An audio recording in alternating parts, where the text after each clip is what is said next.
Hi, this is Ashley Kay, and in this video, I wanted to talk about what to do, what to say when initiating contact with your ex, or more specifically, when your ex contacts you. Um, it's really recommended that you stay in no contact. You don't contact your ex, and instead allow your ex to contact you first. Okay, the real power comes from them contacting you first, and not the other way around.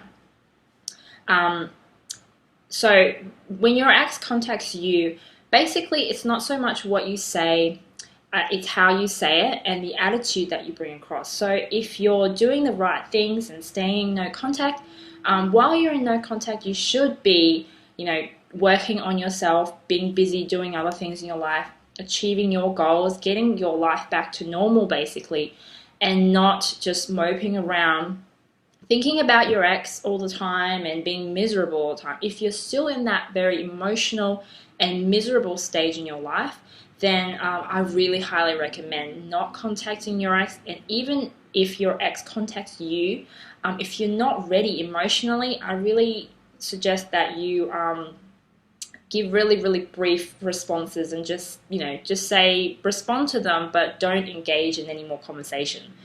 Um, this is the key because if you jump in too early to contact and you are still emotional, most likely your emotional self will start to fantasize what it means for your ex to be contacting you. So if your ex is contacting you and you're still emotional, you'll be thinking, you'll jump to conclusions basically and get all eager and excited over the fact that, oh my God, they're contacting me now. They're not upset with me. Or that means I can start to get them back, sort of thing.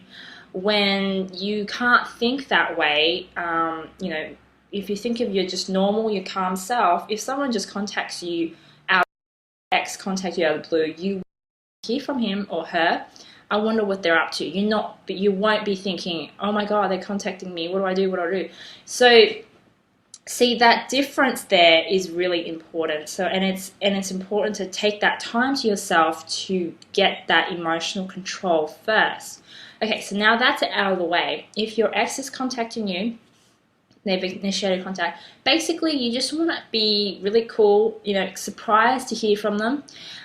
Catch up a little bit, talk about the things that's been happening in your life and how you've been busy, been doing things here and there, but don't go into detail because the initial contact is just breaking the ice. You want to leave the proper catching up to face to face. So when you meet up with your ex and have lunch with him or her, that's when you go more into detail.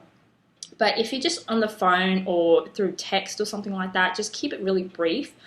Just keep the impression that you've been doing well and you're surprised to hear from them, and maybe hint at the fact that you've wanted to catch up with them and you should catch up, but you've been so busy you haven't had time, and that maybe you should do it in the future.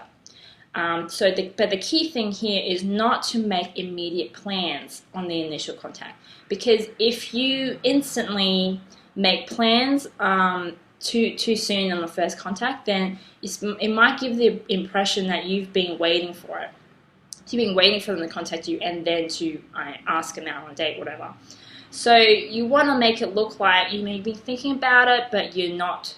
It's not constantly on your mind, and that it's still in the future. It's still possible in the future to catch up again.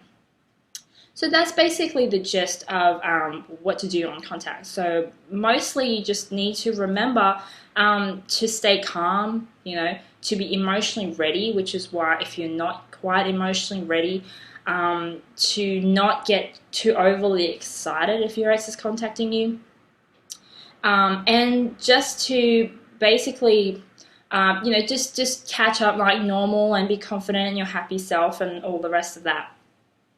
Probably the other thing I would say is you can flirt a little bit with your ex at this point as well.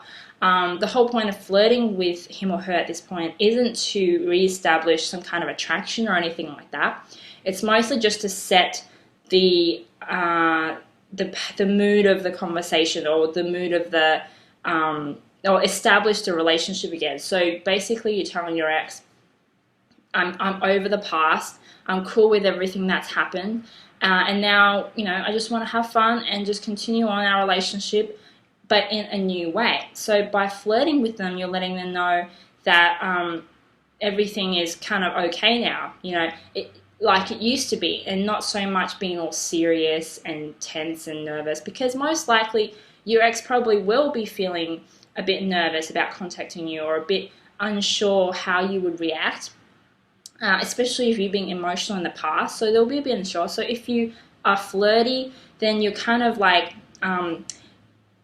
breaking that perception that they would have about you, and you're just easing the tension, making things light and fun again like it used to be. And it tells your ex subconsciously that you're okay now, you're a cool, fun person again, and it's all good. So therefore, they won't have any problems with catching up with you again in the future, which is the most important thing when it comes to that initial contact. But because mostly they're probably testing you to see how you are, what level of control, like what level you're at with the breakup or anything like that. So just be, show them that you are good and that you've passed that test and that you're ready for the next step. So I hope